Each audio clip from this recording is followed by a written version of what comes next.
want to start off by saying how excited we are that you and the Soulmates are back out on the road and doing shows. I was wondering if you could tell our listeners a little bit about how it feels being back out on the road. Yeah, we're super excited to be getting back out in front of an audience and playing shows. I think, for me, that's what it's all about. I love that connection to an audience and to my band, and so I'm pretty excited to be getting back on the road. And we've got a whole heap of shows this month, which is, it's really exciting after a bit of a break, and obviously a bit of a difficult couple of years for the music industry. So I'm very happy to be getting back out there, kicking off this week. As you said, the last couple of years have been so difficult for everybody involved in the arts. How did you spend that time? Were you able to keep busy during that time, or did you just use that time to try and recharge the batteries because you knew that you would be back out on the road again as soon as it ended? A little bit of column A, a little bit of column B. In the downtime, I spent a lot of time with my family, with my kids and my husband, and just sort of really tried to recharge, as you say. But I was also very fortunate to get to play quite a lot of shows compared to some. We had some online things, and we kept ourselves busy doing, performances with the family online, on social media. But also, I played a few small local gigs where everyone had to stay seated, and sometimes people had to wear masks, and limited capacity shows. But I just did it. Even if we were only allowed 30 people in the room, it was worth doing just to connect and make music. That's what I love to do. So we didn't completely stop through the last couple of years, but things have definitely ramped up in the last couple of months and into the future, which is good. Yeah. How have you found the crowd since the pandemic ended? Because I know for myself, I realized during that time just how much I'd taken live music for granted, because I grew up with a father who worked in the music industry, and so for me, going to shows, 2 or 3 shows a week, was just something I've done since I was a kid. But I didn't really realize what that felt like until it was taken away from me. How have you found those crowds since they've gone back? Have they seemed grateful to you? I definitely think that there's been a bit of a shift for a lot of people. On one hand, there's been people who have been nervous to get back out there, obviously, given the circumstances, and people who are a little bit more cautious. But at the same time, I definitely think that the audiences are very appreciative and really respectful and grateful that we're there. And likewise, I know all the musicians that I know, not that we ever took for granted, this is our job and it's also our passion.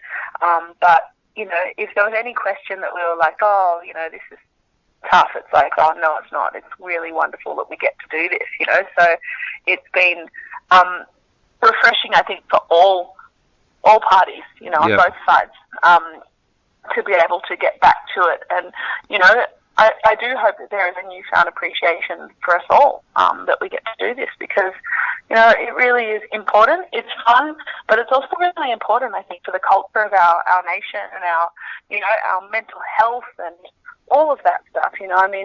It's not to be taken for granted, that's for sure. Definitely.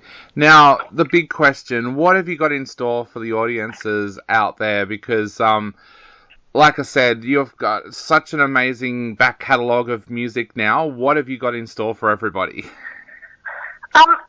I think part of the shift that I've had through this past couple of years with COVID and everything is that, I really love to just be in the moment and enjoy the energy and soak that all up with the crowd and also with my band. And so we're quite flexible these days, actually, in our shows, and they can be really, really different depending on the night, depending on the energy and the space and the feeling and what the crowd want to hear. We obviously draw on all of our tracks that we've released over the years and various things, but we're also not adverse to sort of throwing a random request in here and there, and we try to be a bit more flexible. And I'm really fortunate with my band.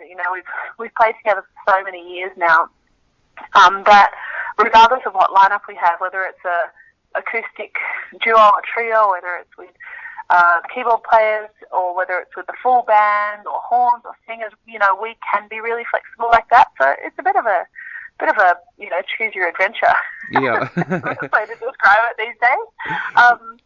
So yeah, I mean, like this week we're kicking off in Victoria, and I've got both Clayton and Lockie Doley, who are phenomenal keyboard players and two of my best friends, and have been members of the Soulmates for 20 years, well over 20 years now.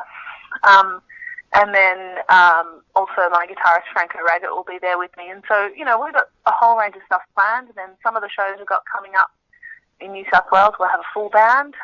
Queensland, I've got my brother joining me on percussion and drums, which will be fun. So it's good. We've got a bit of a variety coming up. You mentioned there about fan favourites, but what about your favourites? Do you have some tracks that you just love to perform live? Absolutely. I have lots of songs that I love to perform live. I mean, of my own songs, always one of my favourites to do is Little Light, which is a song that I wrote with my husband, Ben. We wrote it for our eldest daughter, Ruby, when she was a tiny baby. She's just started year 8 this week, going back to school in year 8, and she's, 13 years old and a couple of inches taller than me these days. And I always love singing that one because it's such a special song for me, emotionally. Yeah.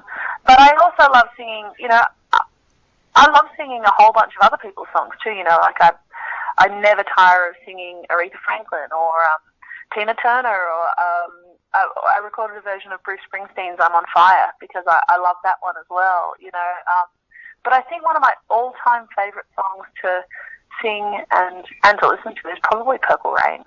Yep. Amazing. I was there the night that they performed it at Crunk Casino, the week that that Prince died, and it was such an emotional version of the song that was performed on that night. What is it about that track that you love? I mean, it's a track I love too, but what is it about that track that you love? I've always loved that song since I was a little kid. I think that when I was about 8 years old, I started to sort of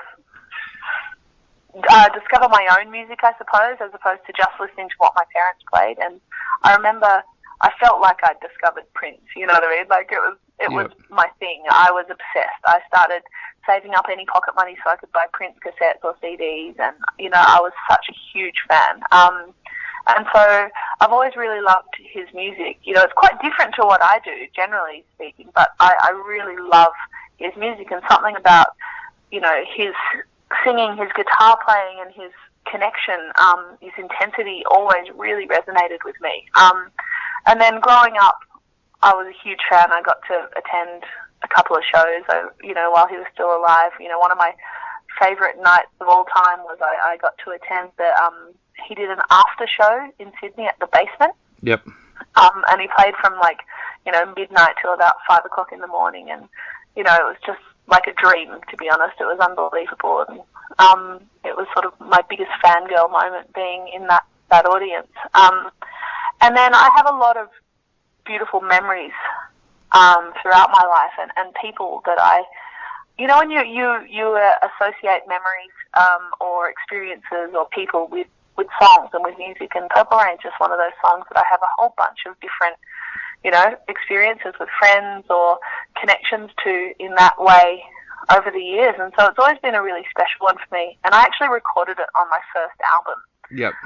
But I was so nervous about doing it that I ended up putting it about 20 minutes after the rest of the album, after a whole bunch of sort of white noise.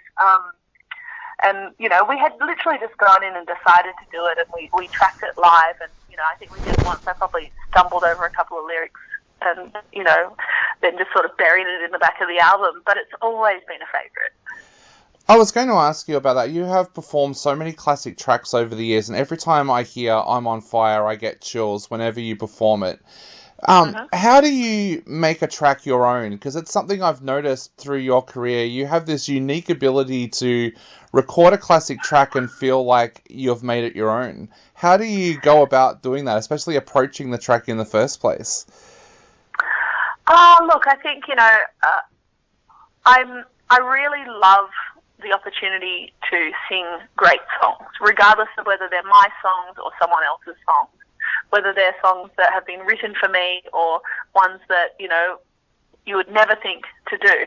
And it's sort of something that I've always really enjoyed. I don't sort of feel any difference when I approach a cover than I would to a new song. I just think, what does it mean to me, and I really try and find a connection lyrically to what I'm singing emotionally. I really heavily rely on the sound. Also comes from the interpretation that the band give, and I've got such incredible artists in my band who all bring something so unique to our sound. I just try and hold on to that feeling of what it means to me, or what. How, and then, I think I'm probably also limited by what I can do because I just sound like me, so it's a good thing, but it's like, I can sing a Beyonce song, but I'm not going to have Beyonce's licks, and I certainly can't dance like her, so it's going to have to sound like me, I guess, whatever I do. But, I think it's mainly just about that connection. For me, what soul music is all about is the connection to your heart, regardless of what technically genre a song is in. I can sing a rock and roll song or a blues song or a country song or a jazz song or a pop song, but to me, when I sing it, it has to be a soul song. Definitely.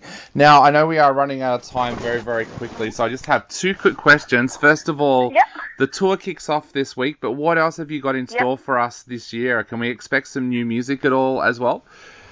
Yeah, we can definitely expect some new music. I've been a little bit slack on that front.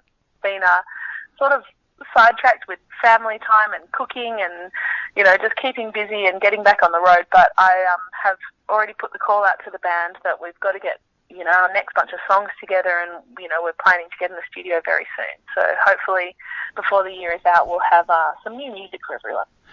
Awesome. Well, we're going to play a couple of your tracks right now on the show.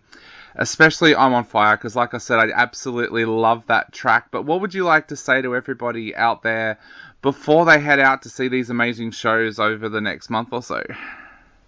I just want to say, that it's really important to get out there and reconnect with our communities and with our friends and to support the arts and to support the music industry. So, please do get out, buy a ticket to my show, to someone's show, and, enjoy yourself.